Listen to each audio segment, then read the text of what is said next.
everything was everything I do was there. My money, everything, my house. When I said everything, I did there.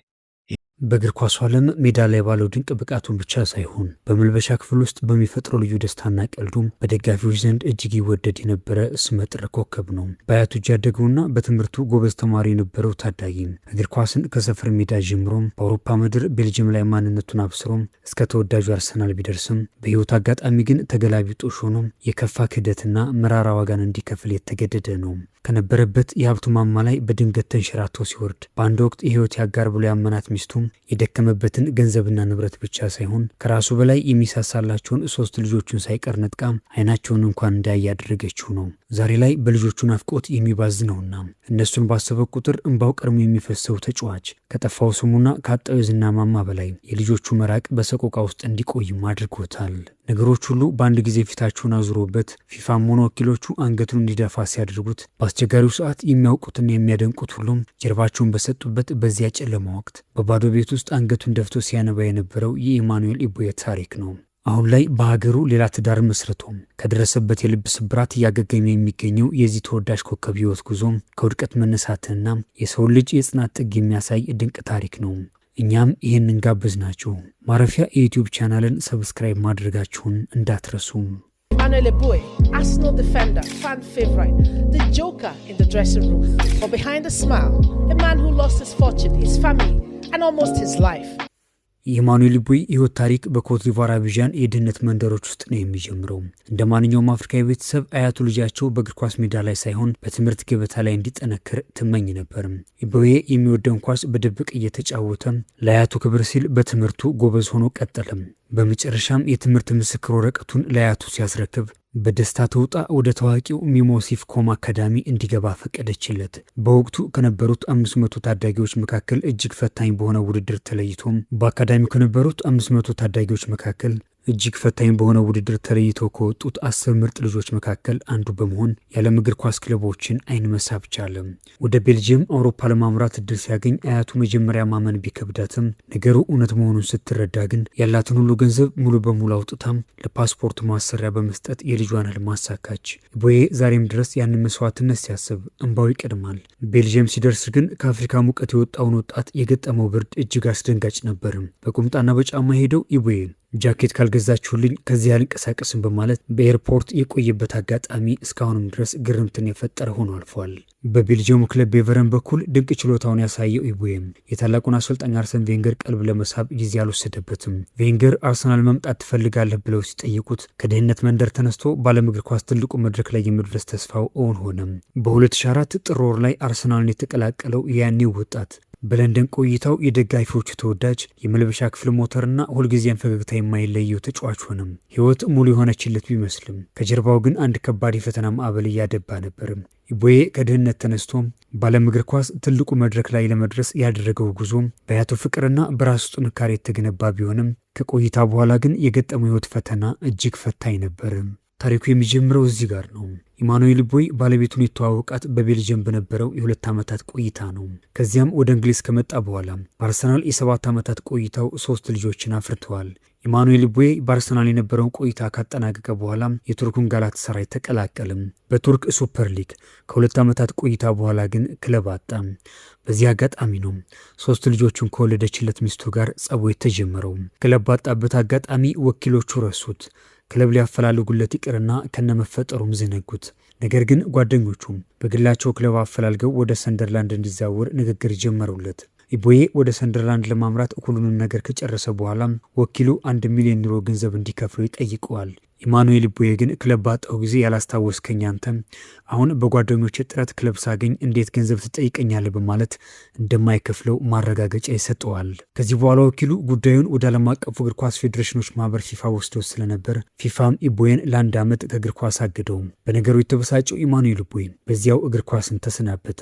ክለብ እንደሌለው ሰዎች እንዳያውቁበት ወደ ቱርክ ተመልሶም ለ1 ዓመት ተደብቆ ቆየ።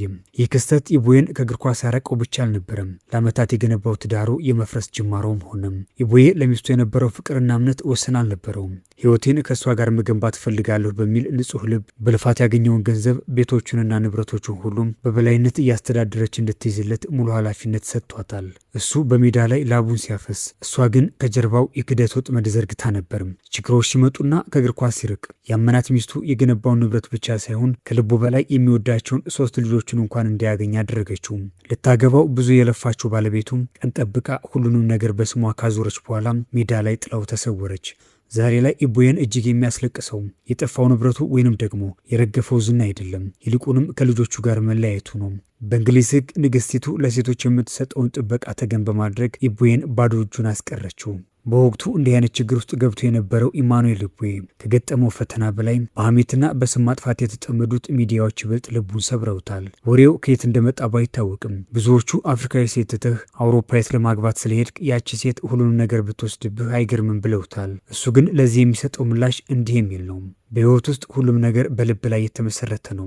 እኔ ወደ ቤልጅየም ሲሄድ እሷን አየኋት። በሁለታችን መካከል ሁሉም ነገር በጥሩ ሁኔታ ሄደም። ስለዚህ ከአንድ ሰው ጋር ስሆን እምነቴ ሙሉ ነው።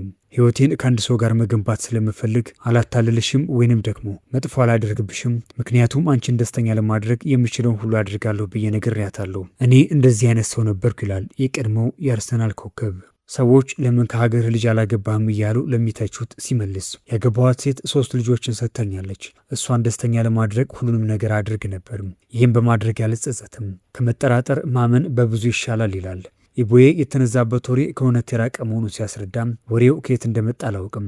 እኔ መጀመሪያ ወደ ቤልጅየም ሲሄድ ገና ልጅ ነበርኩ። በሀገሬም ምንም አይነት ፍቅረኛ አልነበረኝም። ያንን ወሬ ስሰማ እየሳቅኩ ነበር። አምላኪ ሆይ አልኩኝ። ሰዎች ያለአንዳች ምክንያት እንደፈለጉ ሊተቹና ሊዘርፉ ይችላሉ በማለት ራሴን ጠየቅኩት።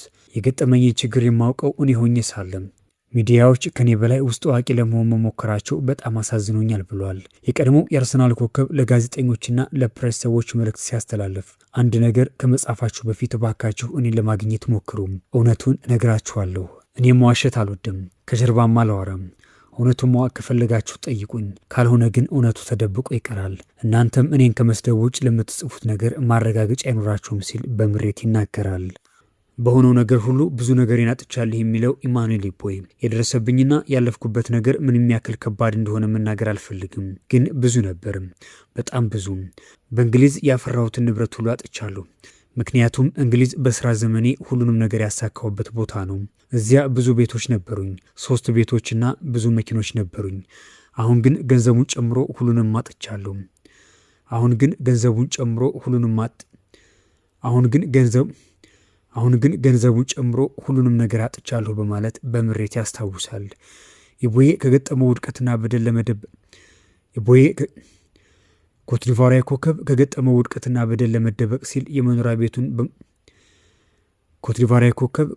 ውድቀትና በደል ለመደበቅ ሲል የመኖሪያ ቤቱን መስኮቶች በካርቶን ዘግቶም ከፓፓራዚዎችና ከጋዜጠኞች ተደብቆ በጨለማ ቤት ውስጥ እስከመኖር ደርሶ ነበርም።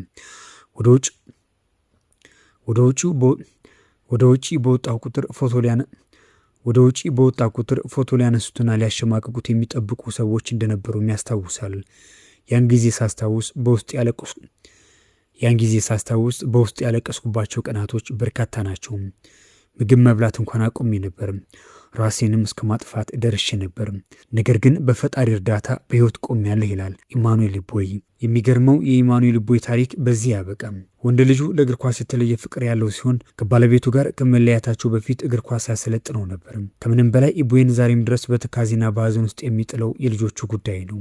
የያኔው ሕፃን አሁን አድገውም ለቼልሲ ሲፈረም እንኳን አላውቅም ነበር ይላል። እናታቸው ደውላም አልነገረችውም። ዛሬም ድረስ ለልጆቹ መልእክት ይልካል። እነሱ ግን አይመልሱለትም። መልእክቱን እንዳነበቡት በስልኩ ላይ ቢያይም መልስ አለማግኘቱ ግን ዛሬም ያበሳጨዋል፣ ልቡንም ይሰብረዋል። ልጆች የማየት ብቻ ነው የምፈልገው የሚለው ጸሎቱ ዛሬም በየቀኑ ከከንፈሩ አይለይም። ያሉኝ ፎቶዎች ልጆች ሕፃን ሳሉ የተነሱት አሮጌ ምስሎች ብቻ ናቸው።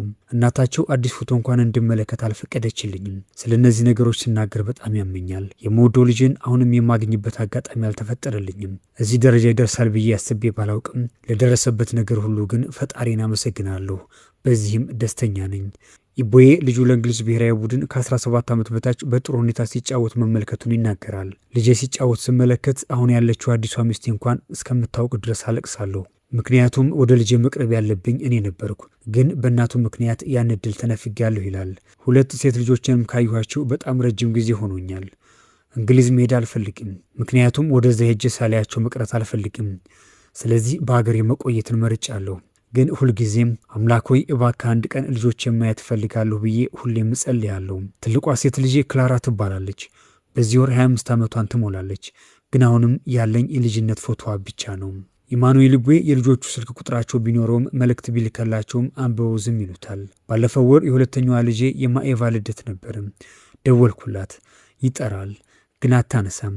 መልእክት ላኩላት፣ አነበበችው፣ ግን ምንም አይነት መልስ አልመለሰችም።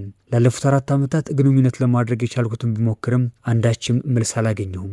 መልእክቴን ካልመለሱልኝ ደግሞ በሕይወታቸው እንዲደሰቱ መተውን መርጫለሁ። ምናልባትም አንድ ቀን አምላክ እኔን ለማየት እንዲመጡ ያደርጋቸው ይሆናል ሲል ተስፋውን ይገልጻል። በእነዚህ ፈታኝ ጊዜያት ማንም አብሮኝ አልነበረም። የኮትዲቯር እግር ኳስ ፌዴሬሽንም ቢሆን ዘወር ብሎ አልተመለከተኝም። እውነቱን ለመናገር ብቻዬን ነበርኩ። ችግሬን የሚያውቁ 2 ጓደኞቼ ብቻ ከኔ ጋር ነበሩ። ሌሎች ግን ሊያገኙኝ ፍጹም አልፈለጉም። ለብሔራዊ ቡድኑ ብዙ ዋጋ ከፍያለሁ። ለ2 የፍጻሜ ጨዋታዎችም የቻልኩትን አድርጌ ተጫውቻለሁ። ፌዴሬሽኑ ለእኔ ቅርብ በመሆን ወይም ደግሞ ሊደግፈኝ የሚገባው የመጀመሪያው አካል ቢሆንም ዘወር ብሎ እንኳን ሊያስታውሰኝ አለመፈለጉም ዛሬም ድረስ ልቤን ይነካዋል። ኢማኑኤል ቡዬ በዚያ ጨለማ ውስጥ ብቻውን ቢሆንም ፈጣሪ ግን አልረሳውም። በአገሩ ኮትዲቯር አዲስ ሕይወት ጀምረዋል። አሁን የምትረዳውም የምታከብረውና ደስተኛ እንዲሆን የምትጥር አዲስ ሚስት አግኝቷል። አሁን ሰላም አለኝ ይላል በፈገግታም። የራሱን የእግር ኳስ አካዳሚ መስርቶ ታዳጊዎችን ያሰለጥናል። በእሱ ላይ የደረሰው በደል በሌሎች ላይ እንዳይደርሱም ታዳጊዎችን ጥሩ ሚስት ምረጡ እያለ ይመክራቸዋል። ኢማኑኤል ቡዬ ከለንደን ታላላቅ ሜዳዎች ወርዶ ወለል ላይ ቢወድቅም ዛሬ ግን ተነስቶ ቆሟል። የቀድሞ ዝናውና ሀብቱ ቢሄዱም የውስጥ ሰላሙ ግን ተመልሷል። አሁንም ቢሆን ግን ብቸኛው ናፍቆቱና ጸሎቱም ልጆቹን በአካል አግኝቶ ለመሳብ ነው። ያለፈውን ነገር ከጀርባ ትቼዋለሁ፣ አሁን አዲሱ ሕይወቴ ላይ ትኩረት አድርጌያለሁ በማለት ለወደፊቱ ታላቅ አሰልጣኝ የመሆን ህልሙን ሰንቆ ጉዞውን ቀጥሏል።